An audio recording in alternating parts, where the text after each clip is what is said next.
We have discussed at length about the flaws in the linguistic theory. Sure. What about the people who propound these theories? What is the basic foundation that they're still holding on to?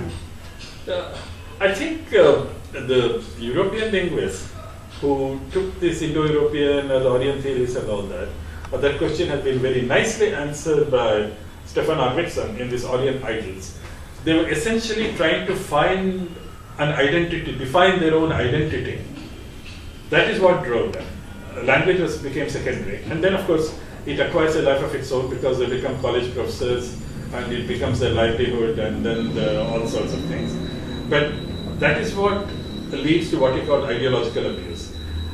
Without these theories, you wouldn't have this Germanic myth, the Teutonic myths, and the German nationalism, and all those kinds of things.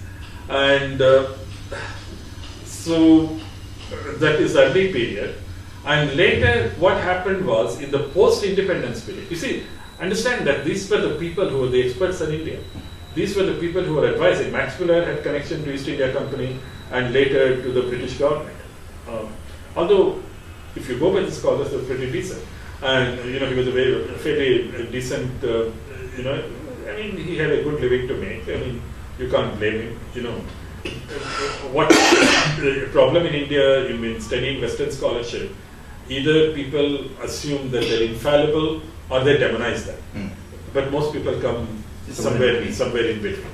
Because they have the same concerns that you and I have. They have a livelihood, which is the primary thing. That was there. He made a very good living. And he also enjoyed popularity. You can't blame him for that. He's not a very sound scholar, that's beside the point. But he produced that 50-volume work. So he made that contribution. But since that time, we have not seen any important contribution come from them. It's very acrimonious. One of the things that has happened is that they can no longer ignore that the invasion scenario is groundless. The ground has collapsed under it. So now they came in small groups, it's the migration theory and all that kind of thing. We don't have to take it seriously. But what has really happened is the academic survival of the discipline. These people kept on, they would continue to see themselves as interpreters of India to the West. What has happened now is that Indians are quite prominent in the West today. I have American and British relatives by marriage, okay? And what happens then is that today, if somebody wants to find out about India, they go to a colleague in office, next door neighbor, or a relative by marriage. They don't go to these Indology scholars, and they're closing down. Cambridge has closed its department of Indology. And then and I was in Cambridge, about 3 months ago, that they're calling it South Asia Studies. It is pathetic. They have no students. And then they have something in the Berlin Institute of Indology has closed down. That was founded in 1821. So it is now for these people, they have to somehow justify their existence.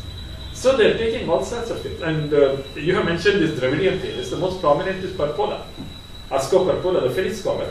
I feel some sympathy for him because he produced a 2-volume magnum opus of the photographs of all the Harappan seals available, superb photographs.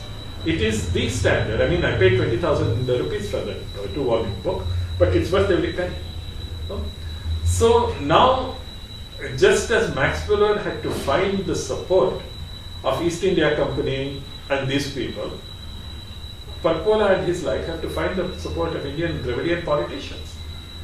He has essentially endorsed the DMK theory about the Dravidians, that is from old Tamil Nadu, ancient Tamil Nadu went and built, the Harappan archaeology and the buildings and all that.